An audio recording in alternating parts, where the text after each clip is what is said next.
Так, поступил вопрос от Андрея Азарова.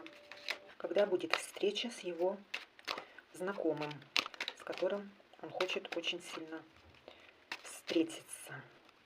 Знакомый его младше.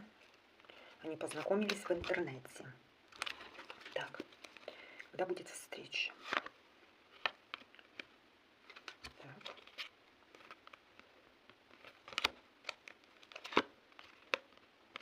Так, некорректный вопрос, однако эта встреча, я советую вам организовать ее любыми путями, так как она даст вам очень многое в плане эмоций, материальных каких-то благ. Либо же вы встречаетесь с ним, либо же нет. И тогда вы теряете.